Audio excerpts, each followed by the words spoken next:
जय हिंद मित्रांनो, एक्झाम जागरवर तुम्हा सर्वांचं पुन्हा एकदा स्वागत आहे. मित्रांनो, आजच्या चालू घडामोडीच्या सत्रात आपण नुकत्याच घडलेल्या घटनांवर आधारित MCQची प्रॅक्टिस करणार आहोत.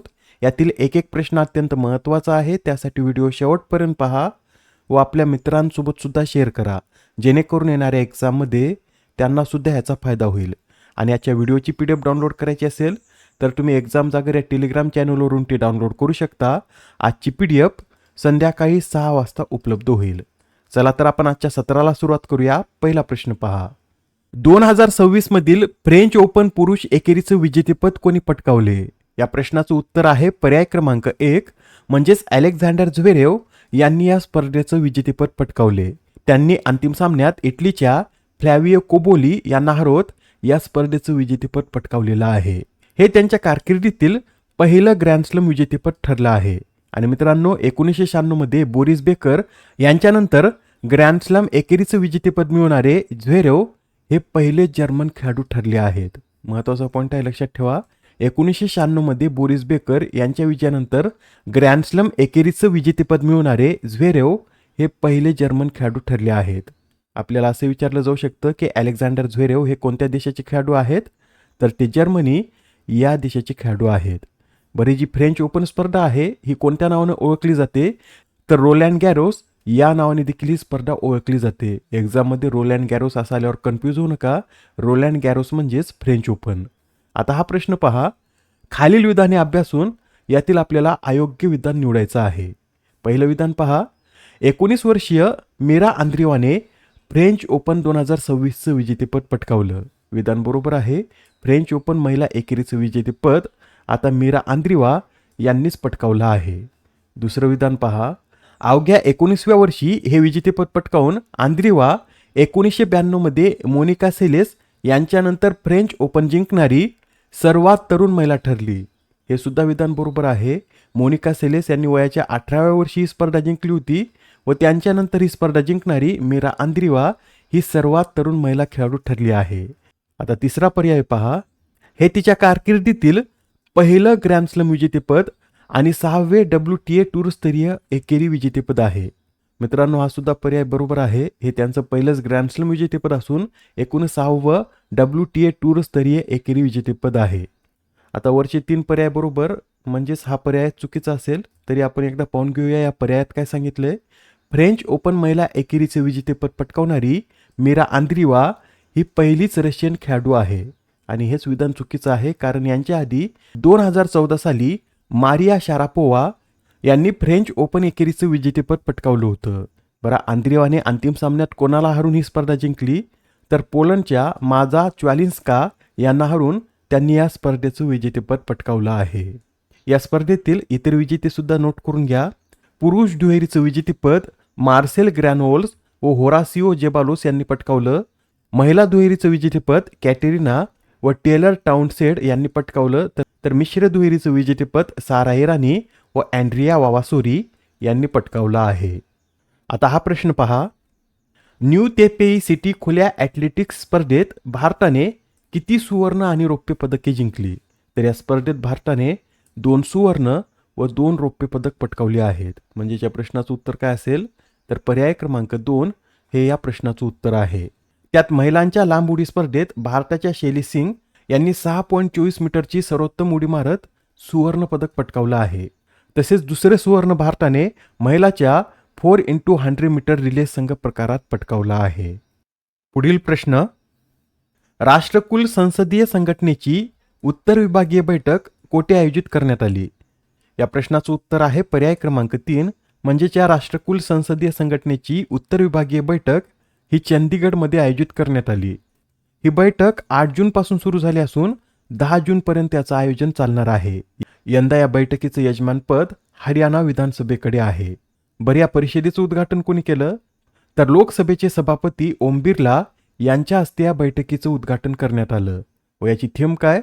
तर भविष्यातील आव्हानांना तोंड देण्यात आणि विकसित भारत 2047चे उद्दिष्ट साकारण्यात जागरूक समाज आणि लोकप्रतिनिधींची भूमिका अशी या परिषदेची थीम होती. मित्रांनो, याआधी सुद्धा काही महत्त्वपूर्ण परिषदा पार पडल्यात, त्या आपण एकदा रिवाईज करून घेऊया. 79व्या जागतिक आरोग्य परिषदेचं आयोजन हे स्वित्झर्लंडमध्ये करण्यात आलं. तिसरी भारत नॉर्डिक शिखर परिषद ओस्लो, 26व्या मध्य विभागीय परिषदेचं आयोजन छत्तीसगडमध्ये करण्यात आलं. 52वी G7 शिखर परिषद ही फ्रान्समध्ये आयोजित करण्यात येईल. 68व्या आशियाई उत्पादक संघटनेच्या नियामक मंडळाच्या बैठकीचं आयोजन नवी दिल्लीमध्ये करण्यात आलं. तर भारताची पहिली राष्ट्रीय AI आणि डिजिटल जल शिखर परिषद ही बँगलोर या शहरात पार पडली. आता हा प्रश्न पहा, अलीकडे चर्चेत असलेली ऑपरेशन डेल्टा हंट ही कोणत्या राज्याच्या पोलिसांनी राबवलेली एक विशेष मोहीम आहे? तर हे जे ऑपरेशन डेल्टा हंट आहे हे गुजरात पोलिसांद्वारे राबवण्यात आलं. याचा उद्देश काय? तर गुजरात पोलिसांनी राज्यात बेकायदेशीरपणे वास्तव्य करणाऱ्या बांगलादेशी नागरिकांवर कडक कारवाई करण्यासाठी हे ऑपरेशन राबवलं आहे. या ऑपरेशन अंतर्गत गुजरातमध्ये बेकायदेशीरपणे राहणाऱ्या 362 बांगलादेशी नागरिकांना अटक देखील करण्यात आली असून 782हून अधिक संशयित व्यक्तींची यात सध्या चौकशी सुरू आहे. मित्रांनो, या ऑपरेशन डेल्टा हंटशी मिळतं जुळतं नाव म्हणजे ऑपरेशन ग्लोबल हंट. हे आपण पाहिलं होतं. हे ऑपरेशन कोणाद्वारे राबवण्यात येतं? तर ऑपरेशन ग्लोबल हंट हे नार्कोटिक्स कंट्रोल ब्युरोद्वारे राबवण्यात येतं. दोन्हीमध्ये कन्फ्यूज होऊ नका. ऑपरेशन डेल्टा हंट हे गुजरात पोलिसांचं आहे, तर ऑपरेशन ग्लोबल हंट हे नार्कोटिक्स कंट्रोल ब्युरोचं आहे. आता ही नियुक्ती पहा. जून 2026 मध्ये पाटणा उच्च न्यायालयाचे 48वे मुख्य न्यायाधीश म्हणून कोणी शपथ घेतली? तर आता पटना उच्च न्यायालयाचे 48वे मुख्य न्यायाधीश म्हणून मीनाक्षी मदन राय यांनी शपथ घेतली आहे. मीनाक्षी मदन राय यांनी 5 जून रोजी पाटणा उच्च न्यायालयाच्या मुख्य न्यायाधीश म्हणून शपथ घेतली व त्यांना ही शपथ कोणी दिली? तर बिहारचे राज्यपाल सय्यद अता हसनैन यांनी त्यांना पद आणि गोपनीयतेची शपथ दिली आहे. बरं, सध्या बॉम्बे उच्च न्यायालयाचे कार्यवाहक मुख्य न्यायाधीश कोण बनले आहेत? तर न्यायमूर्ती रवींद्र व्ही घुगे हे सध्या बॉम्बे उच्च न्यायालयाचे कार्यवाहक मुख्य न्यायाधीश बनले आहेत. आता तुम्हाला कमेंटमध्ये हे सांगायचं आहे की कार्यवाहक मुख्य न्यायाधीशांसंबंधित तरतूद ही राज्यघटनेच्या कोणत्या कलमा अंतर्गत देण्यात आली आहे? ठीक आहे. आता हा प्रश्न पहा. राष्ट्रीय कुटुंब आरोग्य सर्वेक्षण 6 नुसार म्हणजेच NFHS 6 नुसार भारतातील कोणत्या राज्यात किंवा केंद्रशासित प्रदेशात सर्वात कमी एकूण प्रजनन दर नोंदवला गेला आहे? तर या अहवालानुसार भारतातील अंदमान निकोबार या केंद्रशासित प्रदेशात सर्वात कमी प्रजनन दर नोंदवण्यात आला. अंदमान निकोबारमधील हा दर 0.9 इतका कमी झाला आहे. याआधी NFHSच्या 5व्या अहवालात हा दर 1.3 इतका होता व त्यात आता 0.4ची घटून हा आता 0.9 इतका कमी झाला आहे.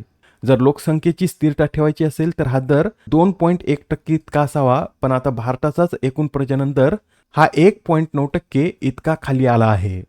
पुढील प्रश्न. ESPN क्रिकइन्फोच्या ज्युरीने 21व्या शतकातील सर्वोत्कृष्ट आंतरराष्ट्रीय पुरुष फलंदाज म्हणून कोणाला निवडलं आहे? या प्रश्नाचं उत्तर आहे पर्याय क्रमांक 1 म्हणजे सचिन तेंडुलकर यांची आता 21व्या शतकातील सर्वोत्कृष्ट आंतरराष्ट्रीय पुरुष फलंदाज म्हणून निवड करण्यात आली आहे.